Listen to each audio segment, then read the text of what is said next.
नमस्ते बच्चों। BCom part second paper second management. तो नियोजन के संबंध में हमने जानकारी प्राप्त की थी। नियोजन का अर्थ, परिभाषाएं, उसकी प्रकृति भी हमने पढ़ी थी। अब अगला बिंदु है हमारा नियोजन के उद्देश्य। नियोजन का मुख्य उद्देश्य क्या क्या होते हैं, कहाँ इसका कार्य किया लिया जाता है। तो नियोजन एक सर्वव्यापक व्यावसायिक आचरण है, यानी सभी क्षेत्रों में इसको शामिल किया गया है, जिसके मुख्य उद्देश्य निम्न प्रकार से हैं। जिसमें पहला है क्रियाओं में एकता उत्पन्न करना। तो विभिन्न व्यावसायिक क्रियाओं एवं गतिविधियों में एकता उत्पन्न करना नियोजन का प्राथमिक उद्देश्य है। यानी पहला महत्वपूर्ण उद्देश्य इसका क्या है कि विभिन्न प्रकार की क्रियाएं उनमें एकता बनाए रखना। नियोजन नीतियों के क्रियान्वयन के इस माध्यम से कार्य को संभव बनाती है। यानी कि नियोजन कैसे बनाती है, नीतियों के क्रियान्वयन से। तो इसका पहला उद्देश्य तो क्या है, क्रियाओं में एकता बनाए रखना। दूसरा है भावी कार्यों में निश्चितता बनाए रखना। यानी कि नियोजन के द्वारा जो उपक्रम की जो भी संगठन है, जो भी उपक्रम है, संस्था है, उसमें जो भावी गतिविधियां हैं, उन सभी गतिविधियों में क्रियाकलापों में निश्चितता लाने के लिए प्रयत्न किया जाता है कि एक सततता बनी रहे, एक निश्चितता बनी रहे कि किस प्रकार से कार्य को किया जाए और लक्ष्य को प्राप्त किया जाए। साम्यता और समन्वय स्थापना करना। नियोजन द्वारा किसी भी उपक्रम या संगठन में कार्यरत विभिन्न कर्मचारियों की शक्ति और प्रयासों में समन्वय करता है, क्योंकि बिना समन्वय के विरोध उत्पन्न हो जाता है, जिससे कार्य प्रभावित होता है, लागत प्रभावित होती है और अंततः परिणाम भी प्रभावित होते हैं। तो सबसे महत्वपूर्ण बात एक तरह से ये है कि नियोजन में साम्यता स्थापित की जाती है, समन्वय स्थापित किया जाता है। एक साम्यता का तात्पर्य एक ही गति से एक तरह से आगे बढ़ते रहते हैं। समन्वय का एक तरह से तालमेल बना के रखना। तो जो भी योजना बनाई गई है उनमें समय का साधनों का दुरुपयोग नहीं हो, संसाधनों का दुरुपयोग नहीं हो, धन का व्यय व्यर्थ न हो, इसलिए क्या किया जाता है, उनमें समन्वय बनाया जाता है। अगला उद्देश्य का विशिष्ट दिशा प्रदान करना। नियोजन का अपने एक विशेष कार्य को और उद्देश्य को लेकर के चलती है, तो उस कार्य को, उद्देश्य को पूरा करने के लिए एक विशिष्ट प्रकार की दिशा के रूप में ही चलना पड़ता है, अन्यथा वो दिग्भ्रमित हो जाएंगे और जो लक्ष्य है उनको प्राप्त करना दूभर हो जाएगा, या हमसे जो लक्ष्य हैं वो दूर हो जाएंगे, या फिर लक्ष्यों को प्राप्त करने में समय और पूंजी ज़्यादा लगेगी। इसलिए एक विशिष्ट दिशा प्रावधान करने के लिए नियोजन का सहारा लिया जाता है।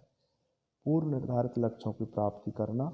यानी कि जो पहले से निर्धारित लक्ष्य किए गए हैं, जो महत्वपूर्ण लक्ष्य हैं, उनको किसी संस्था के उद्देश्यों से तालमेल बना के रखना आवश्यक होता है, और उन लक्ष्यों को निर्धारण कर उनकी प्राप्ति के लिए निरंतर प्रयास किया जाता है। यानी कि जो भी निर्धारित किए गए लक्ष्य हैं उनको और उनके अलावा कोई और आवश्यक लक्ष्य हैं उनको प्राप्त करने के लिए प्रयास किए जाते हैं, वो सभी नियोजन के उद्देश्य के अंतर्गत शामिल है। प्रतिस्पर्धा में विजय प्राप्त करना। रणनीति, आजकल कॉम्पिटिटिव एज है, प्रतियोगिताओं का युग है, प्रतियोगिताओं का बाजार है, प्रतिस्पर्धा का बाजार है। तो ऐसे में प्रतिस्पर्धात्मक दशाओं में अपने संगठन और संस्था को बनाए रखने के लिए, विजय प्राप्त करने के लिए नियोजन की आवश्यकता हो सकती है, उसकी आवश्यकता पड़ती है। अनिवार्य एक तरह से कि किस तरह से प्लान बनाए ताकि हमारा संगठन, हमारी संस्था, हमारा उत्पादन बाजार में टिका रहे। मितव्ययिता प्राप्त करना। आज के समय में लागत बहुत बढ़ती जा रही है, क्योंकि नई नई तकनीकी आने से, मशीनरी की वजह से भी लागत बढ़ती है और क्वालिटी की भी लागत बढ़ती है। तो इस तरह से मितव्ययिता प्राप्त करना आवश्यक हो जाता है, क्योंकि जब किसी वस्तु पर लागत ज़्यादा आ जाएगी तो उसकी कीमत बढ़ जाएगी। कीमत बढ़ने से उसको बाज़ार में टिकना बहुत कठिन हो जाएगा। तो ऐसी स्थिति में कोशिश यही की जाती है कि न्यूनतम लागत पर अधिकतम और गुणवत्ता युक्त उत्पाद प्राप्त किया जाए। तो इसके लिए योजनाबद्ध तरीके से कार्य करना आवश्यक हो जाता है। पूर्वानुमान लगाना। पूर्वानुमान लगाने का है कि पहले से ही हम तय कर लेते हैं कि हमारा जो कार्य कर रहे हैं किस दिशा में चल रहा है, कितना हमने व्यावसायिक लक्ष्य प्राप्त कर लिया और कितनी संभावना है। तो इस तरह से पूर्वानुमान लगाना भी नियोजन का एक उद्देश्य है। और निर्देशन करना।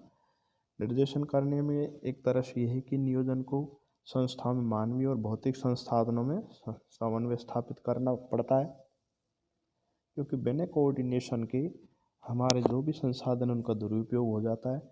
मानवीय शक्ति को सामूहिक हितों के उद्देश्य पूर्ति के लिए भी निर्देशन करना आवश्यकता हो जाता है, क्योंकि जो भी कर्मचारी कार्य कर रहे हैं वो कर्मचारी को देखना पड़ता है संगठन में संस्था के उद्देश्यों के लिए ही कार्य कर रहे हैं या किसी तरह का अनावश्यक श्रम और पूंजी का व्यय हो रहा है।